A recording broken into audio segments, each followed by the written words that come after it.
Good morning, Moses. How are you today? Teacher Destiana harap kalian semua saat ini dalam keadaan sehat, ya. Oke, Moses.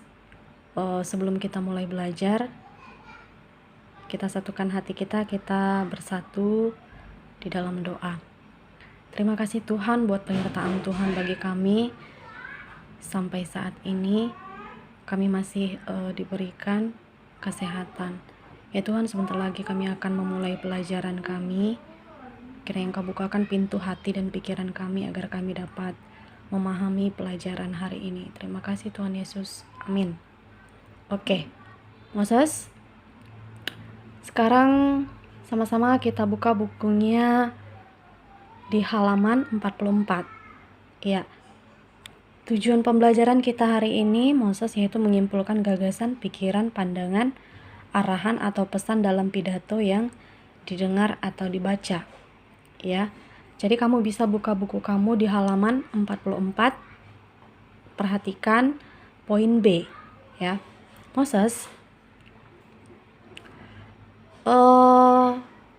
salah satu kegiatan yang penting kamu lakukan ketika kamu melakukan pidato persuasif adalah menyimpulkan gagasan, pandangan, dan pesan yang disampaikan oratornya.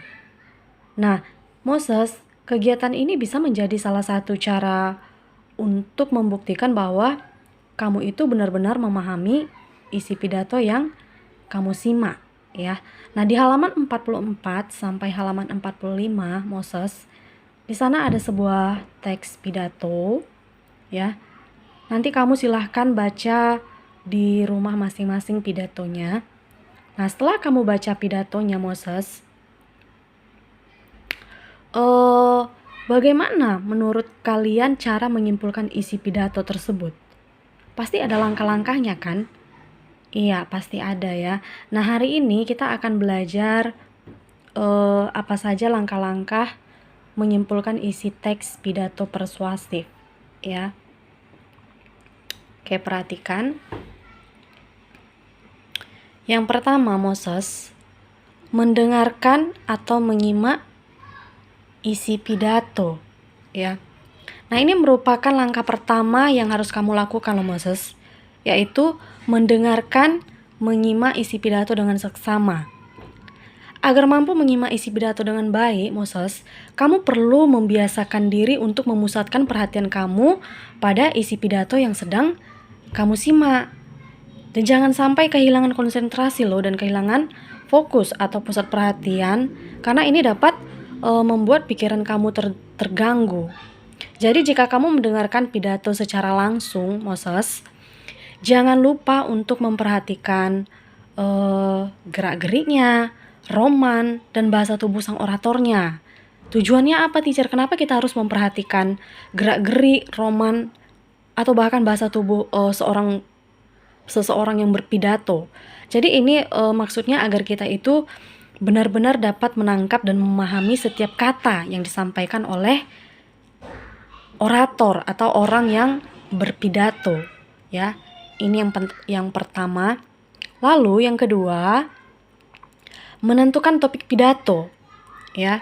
Moses, topik pidato itu tidak disampaikan secara langsung oleh oratornya, ya, tetapi kamu dapat menentukan garis besarnya. Nah, biasanya Moses, pidato itu pasti berkaitan dengan hal-hal yang menarik, ya, dan tentunya menyangkut kepentingan orang banyak, sehingga dapat memberikan inspirasi ataupun pengetahuan bagi orang yang mendengarkannya. Nah, dengan mengetahui topik pidatonya, Moses, kamu akan lebih mudah untuk menangkap hal-hal yang dibahas oratornya, ya kan? Biasanya nih kalau kita sudah tahu topiknya, maka kita bisa mencari tahu atau kita bisa langsung menangkap hal-hal apa sih yang akan dibahas nantinya ketika dia berpidato, ya kan?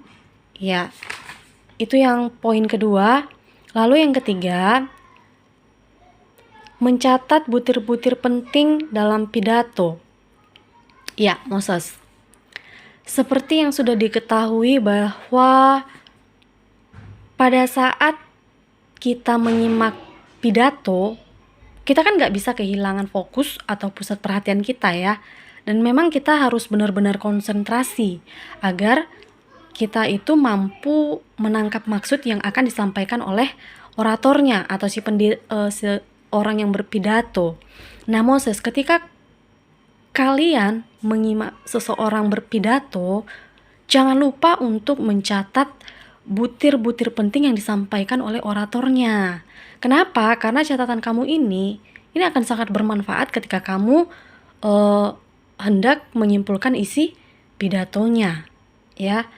Oke, next, yang keempat, menyimpulkan gagasan, pandangan, atau pesan dalam pidato. Nah, ini poin yang terakhir. Nah, berdasarkan ini, poin yang ketiga tadi kan di poin ketiga kamu sudah mencatat butir-butir penting dari pidatonya ya.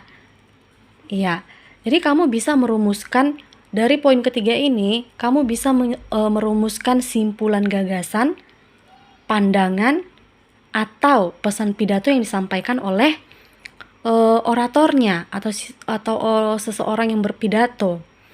Nah, di sini ada hal-hal yang perlu diperhatikan ketika kamu ingin menyimpulkan gagasan, pandangan, atau pesan pidatonya. Nah, apa saja dia? Yang pertama, memuat seluruh butir penting atau pokok dalam pidato.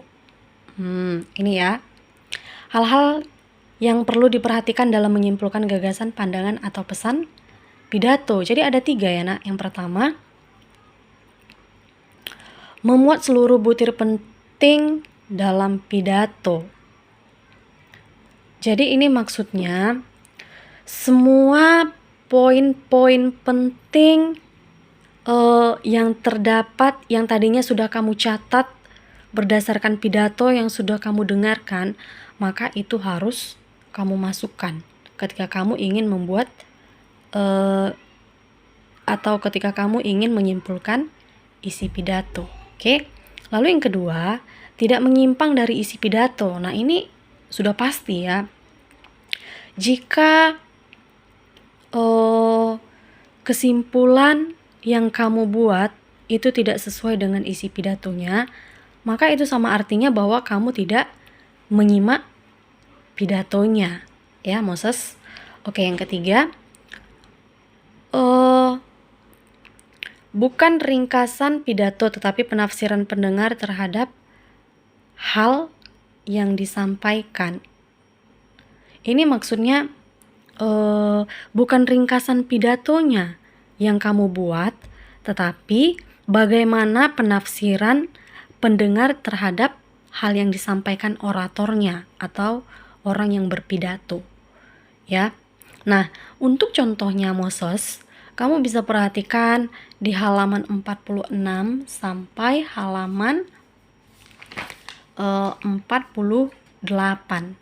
Nah, di sana itu sudah lengkap apa saja topiknya, butir-butir pokok pidato itu yang mana, lalu ya sampai terakhir ya.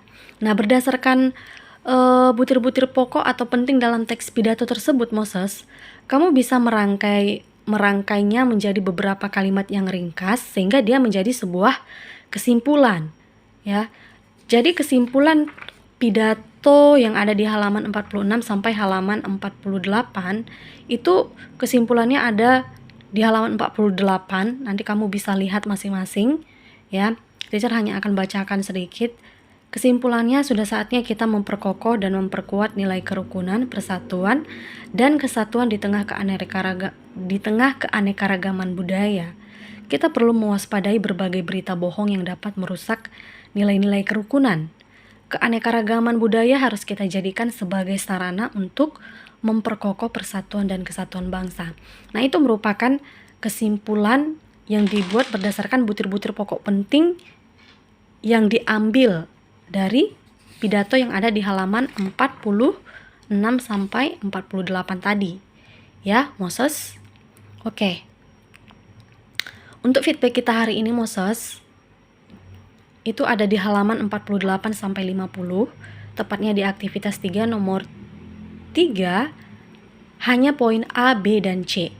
Ya, seperti biasa kamu kerjakan di buku tugas dengan menggunakan kata pengantar dan tentunya dengan tulisan yang rapi juga. Oke, Moses. Teacher harap kamu tonton video pembelajaran hari ini agar kamu tidak ketinggalan materi. Jadi nanti ketika ujian kamu tidak bingung. Ya. Karena teacher perhatikan yang menonton video pembelajaran untuk Moses itu hanya rata-rata 17 orang dari 21 orang. Jadi sebenarnya teacher tanda tanya untuk yang 3 orang ini siapa. Ya. Iya, teacher akan cari tahu dan mulai menemukan titik terangnya juga siapa-siapa saja anak yang tidak menonton video pembelajaran daring. Jadi teacher sudah punya catatan tersendiri siapa-siapa saja orangnya. Oke, Moses? Ya, sekian pembelajaran kita hari ini, Moses. Semoga membantu. Jangan lupa tetap jaga kesehatan, tetap berdoa untuk bangsa dan negara kita agar segera dipulihkan dari situasi saat ini. Oke, Moses? See you next time and God bless you.